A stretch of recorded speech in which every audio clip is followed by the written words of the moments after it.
This is an i7 12700, a CPU that originally launched at around $350. Even today, its price hasn't dropped much at all. On Amazon, it's still listed for about $319, and even on eBay, you're looking at roughly $265.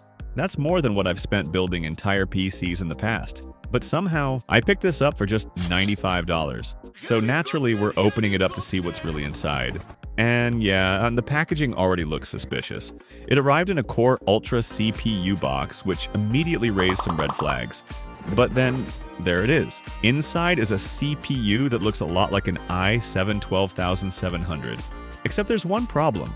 The chip itself has no proper i7 12700 labeling on the surface. So why does the title still say i7 12700?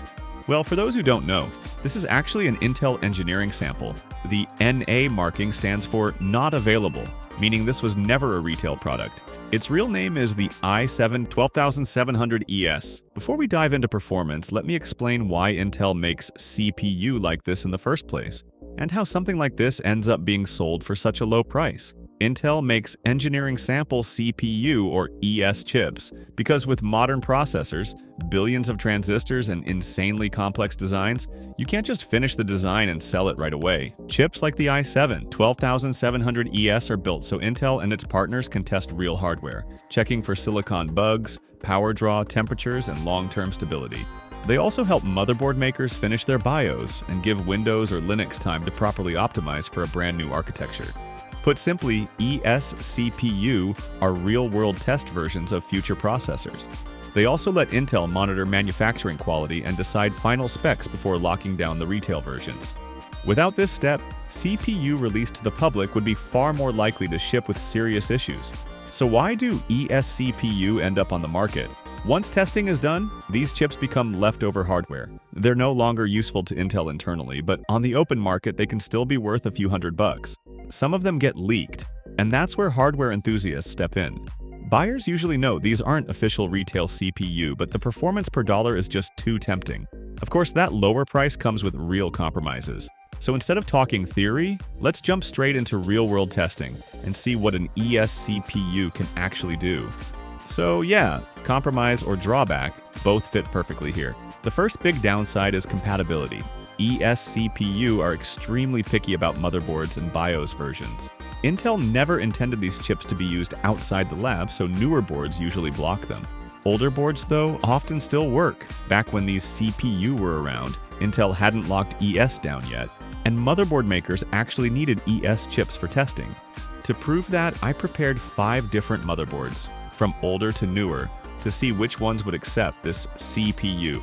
We'll start with a modern one, an Asus EX B760M V5D4. Manufactured in early 2023, about a year newer than this CPU. So the big question is, will they work together?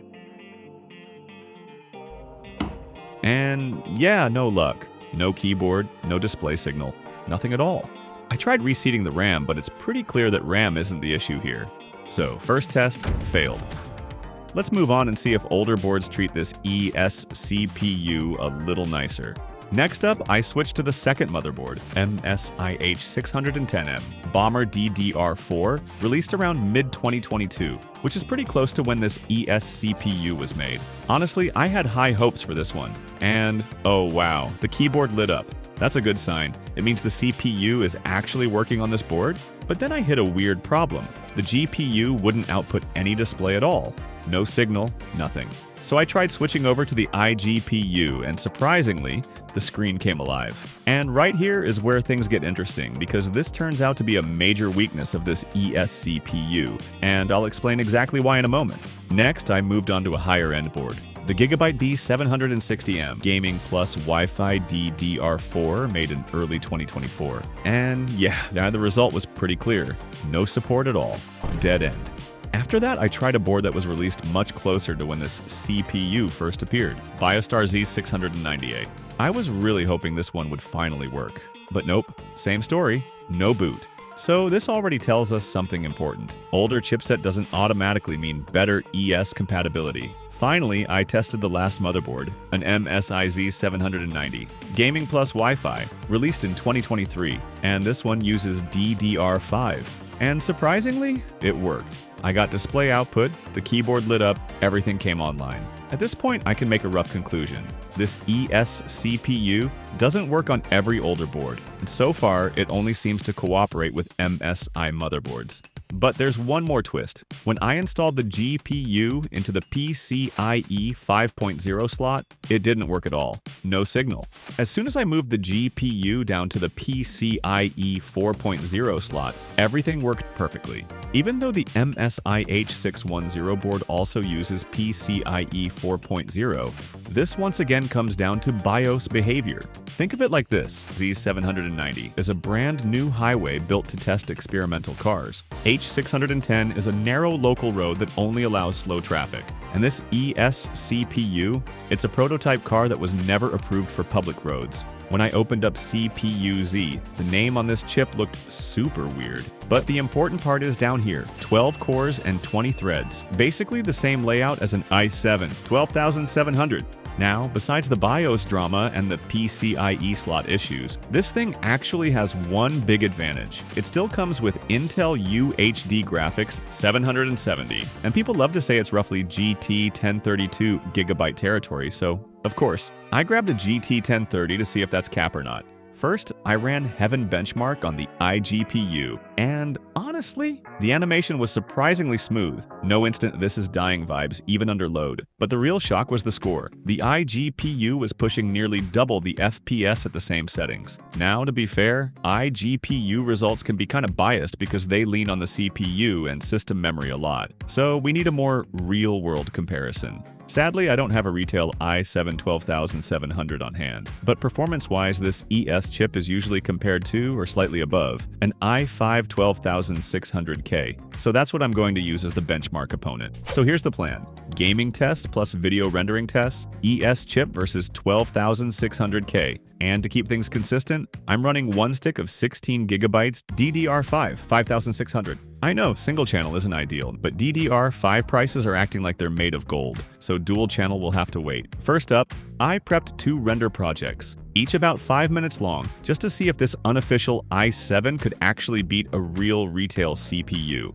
And honestly, the results surprised me, but not in the way I expected. The i5 12600K won. It finished the render in about 1 minute 35 seconds, while the ESi7 took around 2 minutes 40 seconds. This was a pure CPU test, no help from a discrete GPU at all, 100% raw CPU power. So in heavy rendering workloads, the retail chip clearly has the edge. Next up, gaming performance. The first game I tested was Minecraft. I also checked boot time just to see which CPU gets into the game faster. Now, yes, load time depends a lot on the SSD, but both systems were using the same drive, so the comparison is fair. And this time, the i7 ES actually won. It loaded into the game in 15 seconds, while the i5 took about 17 seconds. Roughly a 3-second difference. To double-check, I tested world generation speed in Minecraft. Creating a new world, the i7 was clearly faster again, but faster loading doesn't always mean better gameplay. So the real question is, once you're actually in-game, is it smoother and more stable? That's what we're about to find out next. But once we jump into the game, things start going in a very different direction. The i5 is in a completely different league compared to the ES chip. You can clearly see it in the numbers. The average frames per second is about 30 frames lower on the ES CPU. And it's not just lower, it's also less stable. The frame pacing just isn't great. Another big limitation here is clock speed. This CPU tops out at around 3.8 GHz, while the i5 can boost all the way up to 4.8 GHz. That extra clock speed makes a huge difference in gaming. And unfortunately, this chip just can't keep up. Switching over to Cyberpunk 2077, the two iGPU actually perform pretty evenly. There's barely any real difference between them.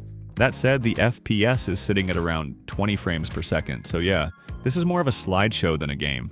When I paired this CPU with the strongest GPU I have, the RTX 5060, in certain games, the CPU definitely had to work a lot harder.